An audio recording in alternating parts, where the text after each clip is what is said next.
Assalamualaikum warahmatullahi wabarakatuh. Rasulullah Muhammad SAW merupakan pribadi yang paling utama di antara sekian banyak umat manusia. Dia memiliki kesabaran yang luar biasa. Pernah Rasulullah mendapat sebuah tamparan dari seorang badui. Ini karena dia memutuskan tali penarik timba air, yang menyebabkan timba itu terhanyut ke dalam sumur. Kisah ini terjadi ketika Rasulullah SAW berada di rumah putrinya, yakni Fatimah Az-Zahra. Kala itu seluruh penghuni rumah, yaitu Fatimah dan dua cucunya Rasulullah SAW, yakni Hasan dan Husin, serta Rasulullah sendiri merasa sangat lapar. Tetapi tidak ada satupun makanan yang bisa dikonsumsi.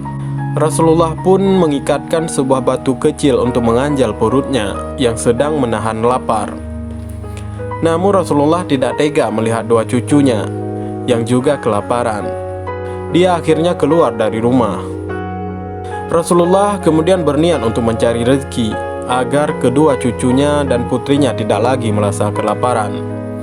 Di tengah perjalanan, dia melihat seorang badui sedang menimba air.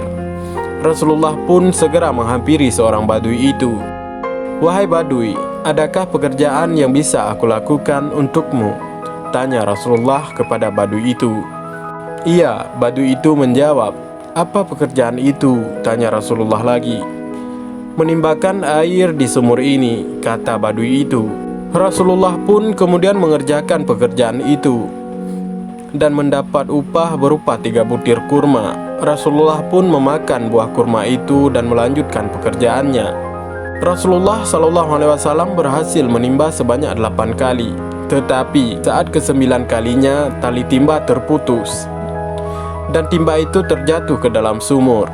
Rasulullah berhenti sejenak dan merasa kebingungan melihat hal itu. Si badui itu menghampiri, memarahi dan kemudian menampar Rasulullah SAW dan membayar apa yang sudah dikerjakan Rasulullah sesuai dengan upah yang ditentukan, yakni 24 butir kurma. Rasulullah menerima upah itu tanpa terlihat wajah marah sama sekali.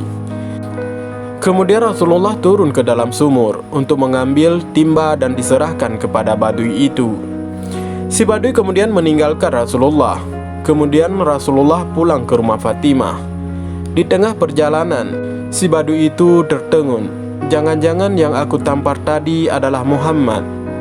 Si badui itu kemudian memotong tangannya yang tadinya dipakai untuk menampar Rasulullah SAW. Darah bercucuran dari lengannya hingga dia pingsan. Beberapa musafir melihat si badui itu, kemudian mencoba membuat si badui tersadar.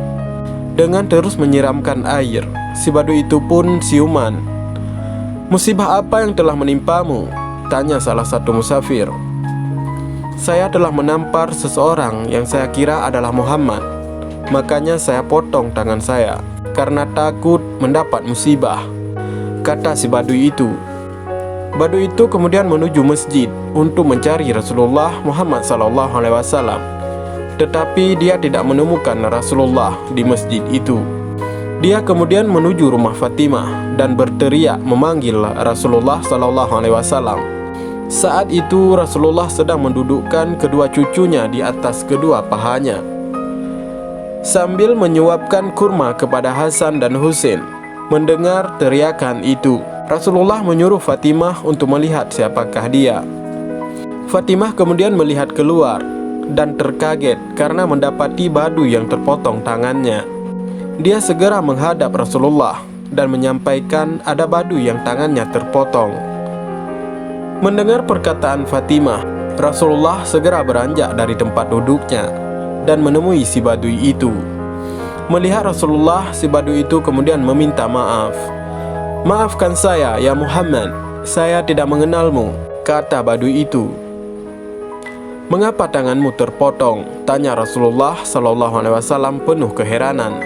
"Tidak akan kekal tanganku yang telah menamparmu," jawab si badui. "Masuklah Islam supaya kamu selamat," kata Rasulullah menganjurkan. Badui itu masih belum yakin kepada Rasulullah. "Hai Muhammad, jika engkau memang benar Nabi, "Perbaikilah tanganku," kata si badui itu. Rasulullah kemudian menempatkan telapak tangan yang terpotong itu ke lengan asalnya dan mengusap tangan itu. Akhirnya tangan tersebut kembali tersambung dan orang Badui itu pun masuk ke dalam Islam. Itulah kisah seorang Badui yang menampar Nabi Muhammad SAW. Semoga kisah singkat ini bermanfaat bagi kita semua. Wallahu a'lam bishawab. Wassalamualaikum warahmatullahi wabarakatuh.